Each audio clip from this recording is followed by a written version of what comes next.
Yes, guys, how are we doing? It's Ben Hawksworth at the Coach Consultant. Today, I'm going to be covering an end of call pitch deck. And notice how I say end of call. So I've done previous YouTube videos on sales calls and different formats and everything else. I'm going to explain that probably again on this whiteboard in a second.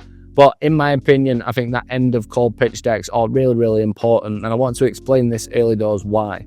So when it comes to us presenting our offer, our message, our program and prices, what you've basically got there is you've got a consumer and a prospect on the other end of the call who's just gone through a lot of pain probably. They've gone through a big goal discovery and they've gone through a massive assessment of obviously what's happening within their personal situation. And when it comes to us actually presenting our service and our program to them, it can actually get to a point of a little bit information overload. So for example, if you're trying to come in and just talk about exactly what your program is without the visual element, or you're trying to talk about different pricing options as an example, then someone can kind of get to a point where like, well, I'm like, someone's head's going to be quite empty. So this is why I always like to have an end of call pitch deck for our clients, because I feel like it's really, really effective way for us to actually present the process, present the prices, and have that visual element so someone can actually digest and articulate what we're actually going to be, well, selling to them basically.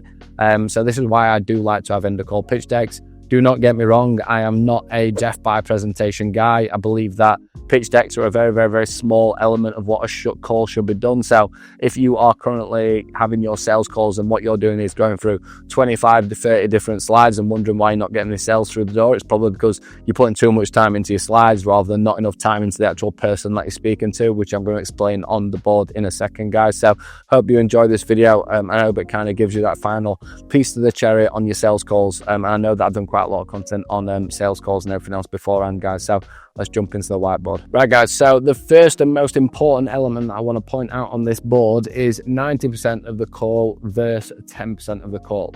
So here are some visual slides that I've just drawn up now really, really quickly. But when we're looking at a pitch deck, it's going to take up 10% or even less of what you're actually going to present someone on a sales call. If you do the 90% right, then you can spend a lot less time on there, right? If you don't do the 90% right, you have to spend a lot more time on there. And if you're spending more time on slides and pitch decks, then you're going to have a much less likelihood of actually getting that sale. So we want to basically have someone in a position where they are actually wanting to come and actually purchase what we're doing before we even pitch to them, right? If you pitch to someone who's not interested in you, not interested in what you are doing, you are not going to go well with that pitch, right? So we need to really make sure that we are going through these steps here. So the starting point is to make sure that we've got complete and utter focus on diagnosis, right? We need to understand every single thing about that person, their pain, their problems, their challenges, their roadblocks, and most importantly, get into a position by, based on the questions that we are asking, we are creating these pools of pain where someone's really identifying down here what their actual current situation is, right? If someone feels really, really, really comfortable and then they're talking about the goals, they might just turn around and think, well, I can just do this by myself, right? So if we do not create pools of pain to put someone into that current situation against where they want to be in terms of their actual goals, then we're not going to get this spacing, right? We want to have someone in a position where even when you've not said it, they are looking at you as the solution to where they are right now to where they want to go, right? If we have got them in a situation where they are really asking questions about what you do and are in a position where they're wanting to know more information, then that is the perfect time to pitch. Right? If you are halfway through a sales call and someone's not really at that point where it's very, very, very clear that they are not going to get to that goal themselves, it does not matter how much you pitch at someone, how good those slides are, or how good anything is, unless we have created that clear space and unless they look at you as the solution, right? So that is why a pitch deck works. And the rationale for why a pitch deck works, in my opinion, at the end is because people are already interested in what you're doing. So as I spoke about at the start of this video, the reason that I use a pitch deck at the end of the call is just because of an information overload perspective. So I'm just going to pull you over onto this side over here so you can see it a little bit more closely, right? So if I was going to be coming in and running my pitch deck, for example, I would have 5 slides. 5 slides and 5 slides alone. Don't need any more than that, because if not, it's just way too much information that they don't need to know. So at the end of the call, when potentially we've created that point of buying interest and interest in our program, we need to just come in with the big hitter stuff, right? So number 1 for me is your short form message. So my short form message is do it right. So it's something that I completely and utterly believe in life and in business, that if you do things properly, you don't have to do it twice, right? If you do things properly, you don't have to do it all over again down the line. And I also believe in doing it right as a person, because I feel like like that's what life is all about, right? If I speak about my short form message on that initial slide and someone really relates to that message, I've got them in a great situation based on actually coming out to presenting what I'm going to do with my actual program and my process. The next thing that I'm going to look at from that point is actually presenting my offer to someone. So our offer is, we will provide you with the skills and systems to reach more people, grow your followers, generate consistent leads, and close a minimum of 20 high ticket clients in the next 180 days. So when I list out what my actual offer is, the main things that I'm trying to point out to you there is socials, and then it is leads, and then it's sales, right? So that is why my offer is based on socials, leads, and sales, and why my program is based on socials, leads, and sales, because that's what a lot of fitness coaches need out there. So when you're presenting your offer to someone, it's really, really important. This is why offers so like the fundamental structure of every single thing that you do. If your offer lands and your short form message lands, then you've got someone massively bought into what you are doing straight away, even as an initial starting point. Right? From that point, what I like to do then is basically have evidence. So based on what I have claimed with my message, based on what I have claimed with my actual offer, can I actually back that up with results that's going to blow people's heads off, with niche related people related to the same problems that they're going through, and talk them through the things that I've achieved within my offer, right? So I want someone who's bought into my offer as humanly possible. The next thing from that phase is to make sure that we're actually going to talk about and present the thing that we are selling to someone, right? So this is basically your program. This is not selling the pillars to the program. This is not selling phases. You need to turn around and basically be like, look, in phase 1, this is 8 weeks, phase 2, phase 3, phase 4, phase 5, and I've just done a YouTube video on that.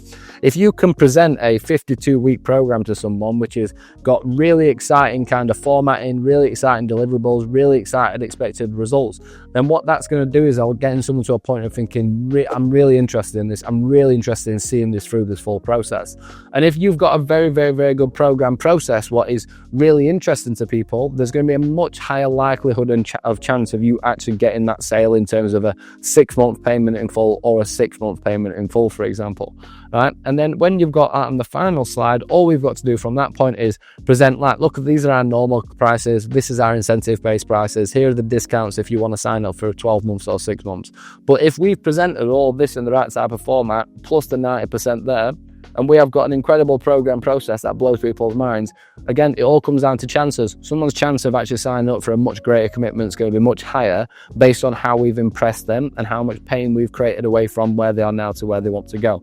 So this is as simple as it is, guys. Like, you don't need to have 8, 9, 10 page pitch decks. I hope that you, when you watch this, you see that's why that's the most important stuff. All the other stuff after that is done on 90% of the call, right? But when it comes to here, the main thing that when we're looking at all of this combined is we are trying to get straight to the point.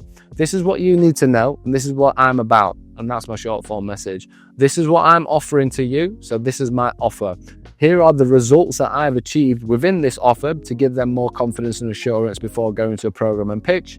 This is the actual thing that you are buying as a step-by-step process, and I can follow through with everything that I'll deliver to you because I've showed you with the results that I've just got. And here are the prices. And based on the fact that you know that this is a 12-month program, I'd recommend that you actually sign up to the 12 months, because at the end of the day, you want to see this through until the end. You want to get to that massive end destination, this life-changing testimonial and transformation and everything else, right? So that is why we pitch high number, then come down, all right?